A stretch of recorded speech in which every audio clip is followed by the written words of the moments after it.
నన్ను చైర్మన్గా ఒక కమిటీని నియమించి ఆ కమిటీ పలు దఫాలుగా రైతులతో రైతు ప్రతినిధులతో అధికారులతో కంపెనీలతో సమావేశాలు ఇక్కడే కాకినాడ కలెక్టరేట్లోనూ రాజమండ్రిలోనూ సచివాలయంలో తాడేపల్లిలోనూ పెట్టి నెంబర్ ఆఫ్ మీటింగ్స్ పెట్టి దీనికి ఒక తుది రూపం తీసుకొచ్చి జియో నెంబరు 158ని విడుదల చేశాం. ఈ జియో నెంబర్ 158 ఎప్పుడు ఇచ్చాము? 6 జూలై 2021. దానికన్నా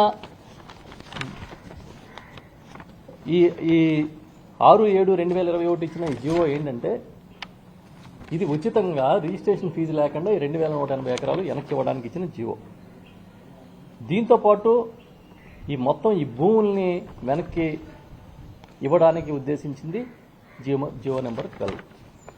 ఇప్పుడు ఈ కూటమి ప్రభుత్వం పిఠాపురం నియోజకవర్గ పరిధిలోనూ తుని నియోజకవర్గ పరిధిలో ఉన్న భూముల్ని తామేదో రైతులకు వెనక్కిస్తున్నట్టుగా ప్రచారం చేసుకుంటుంది కదా.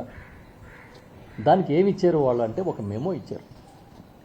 ఆ మెమో నెంబర్ ఎంతంటే రెవెన్యూ 01 REGS2 MISC/88/2021 డేటెడ్ 14/10/2025.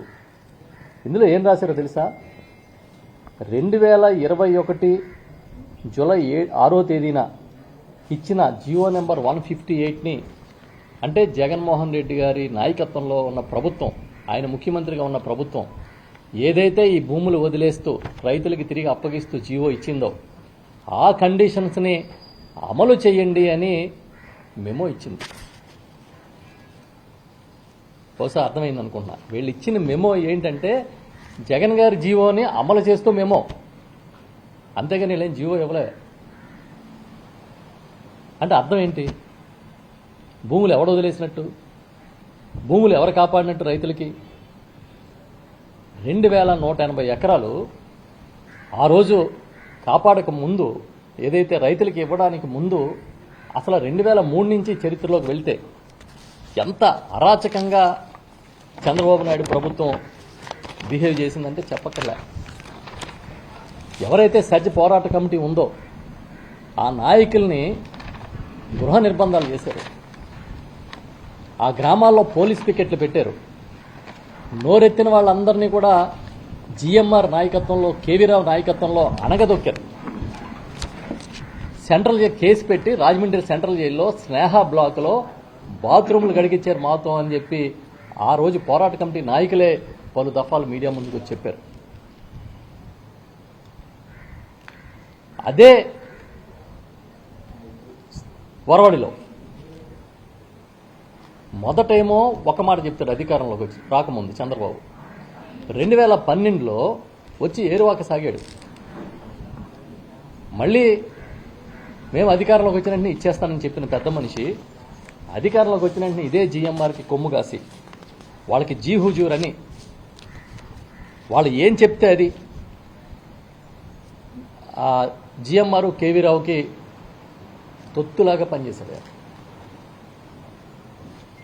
2014 భూములు ఆయన అధికారంలోకి వచ్చిన వెంటనే ఎందుకు వెనక్కి ఇవ్వలేకపోయాడు ఏరువాకు సాగినవాడు? పైగా పంచాయతీరాజ్ శాఖ మంత్రిగా లోకేష్ గారు కొద్ది కాలం పనిచేసినప్పుడు ఒక ఆర్డర్ ఇవ్వడానికి ప్రయత్నం చేశారు. ఆర్డర్ ఏంటో తెలుసా? ఆ ప్రాంతంలో ఉన్న పంచాయతీలకి అధికారాలు ఏముండవు, ఓన్లీ సజ్జకే అధికారాలు ఉంటాయి, తీర్మానాలు కూడా అక్కర్లేదని. అంత దుర్మార్గంగా పనిచేసి రైతులు మా భూములు మాకు ఇచ్చేయమని పోరాటాలు చేస్తుంటే పోలీసులు ఒక నక్సల్స్ ప్రాంతంలో ఏ విధంగా అయితే దమనకాండ సాగిస్తారో అంత దుర్మార్గంగా లాఠీచార్జీలు చేసిన సంఘటనలు మర్చిపోలేదు ఎవడు. మేము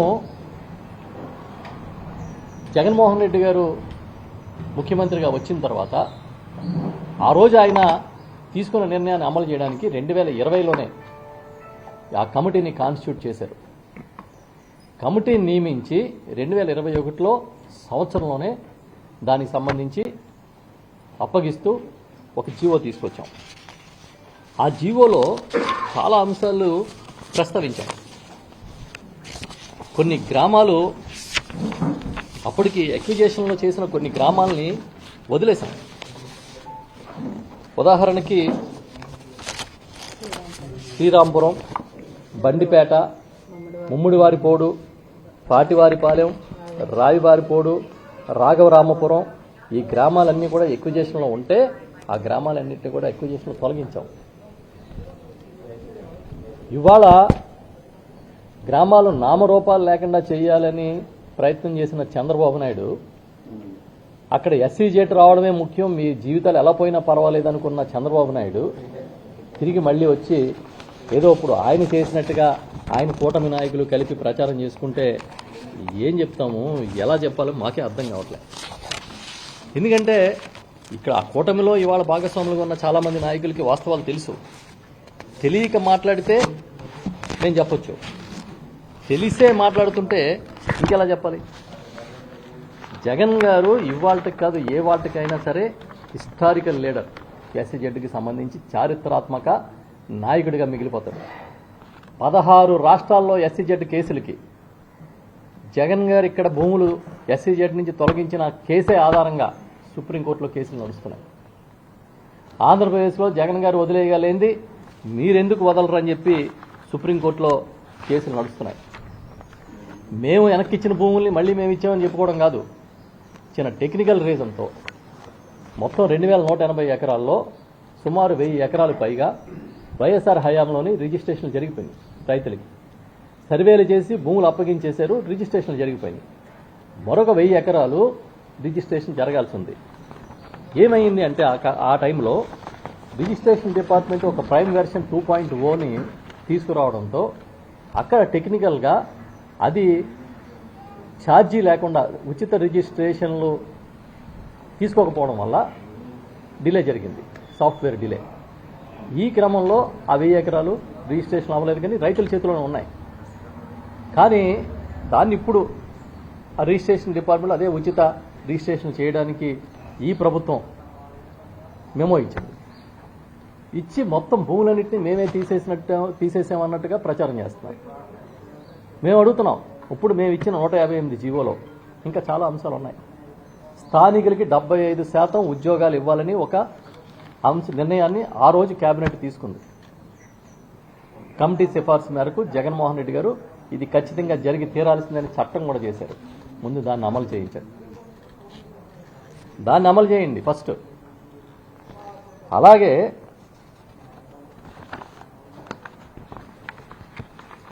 ఆ రోజు ఎస్సీజెడ్ కేసులు మొత్తం ఎత్తేసాం. కేసులు పెట్టింది ఎవరు? చంద్రబాబు నాయుడు హయాంలో. కేసులు తీసింది ఎవరు? జగన్ గారి హయాంలో. ఇంకా ఏదైనా ఉంటే ఇప్పటికీ 4-5 కేసులు తీయలేదని తిరుగుతూ ఉన్నారు. ఆ కేసులు ఎత్తండి ఫస్ట్. ఎందుకంటే టెక్నికల్ రీజన్ వల్ల, పోలీస్ సహకరించకపోవడం వల్ల ఎక్కడైనా ఉండిపోతే ముందు ఆ కేసులు తీయండి. అదేవిధంగా అక్కడ వందలాది హ్యాచరీస్ ఉన్నాయి.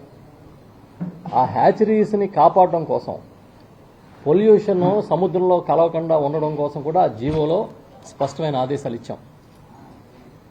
అదే కాకుండా అక్కడ దివీస్ అనే ఒక సంస్థ ఏర్పాటు అవుతోంది. ఈ సంస్థ కాలుష్యాన్ని నియంత్రించుకోవాలి.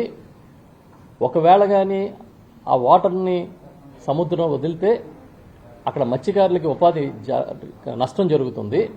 అదేవిధంగా దివీస్ వల్ల హ్యాచరీలు నష్టం జరుగుతాయి. కాబట్టి దీన్ని ప్రాసెస్ చేసుకుని ప్యూరిఫై చేసి ఇక్కడి నుంచి దూరంగా తీసుకెళ్లి అక్కడ దాన్ని విడిచిపెట్టాలనేది కూడా ఆ రోజు మనం ఆదేశాల్లో పేర్కొంది ప్రభుత్వం. ఈ విధంగా ఎన్నో జాగ్రత్తలు తీసుకుని, చాలా జాగ్రత్తలు తీసుకుని దీన్ని ఇవ్వడం జరిగింది. ఇదే కాకుండా దివీస్ తీసుకున్న అసైన్డ్ భూమికి దివీస్ 3 లక్షలు మాత్రమే ఇస్తే 10 లక్షలు ఇవ్వాలని జగన్ గారు ఆదేశించి ఆ కమిటీ నివేదిక ఆధారంగా మొత్తం అసైన్ ల్యాండ్స్ కూడా ఎకరానికి 10 లక్షలు ఇప్పించిన మాట అబద్ధమా అని అడుగుతున్నాను నేను. ఈ విధంగా మొత్తం అన్ని విధాల జాగ్రత్తలు తీసుకుని గ్రామాలే వదిలిపెట్టి మేము ప్రభుత్వంలో ఉండగా కార్యక్రమం చేస్తే ఇప్పుడు వచ్చి మీరేదో చేసినట్టుగా మీ ఎల్లో మీడియాలో పెద్ద ప్రచారం చేస్తున్నారు. వైఎస్ జగన్మోహన్ రెడ్డి ఒక హిస్టారికల్ లీడర్ అన్నారు మాజీ మంత్రి కన్నబాబు. కరోనా సమయంలో కూడా వైఎస్ఆర్సీపీ హయాంలో అభివృద్ధి ఆగలేదన్నారు. ఇక క్రెడిట్ కొట్టేయటంలో చంద్రబాబును మించిన వారు లేరన్నారు. ఈ సందర్భంగా మీడియాతో మాట్లాడడాన్ని మనం లైవ్ చూసాం.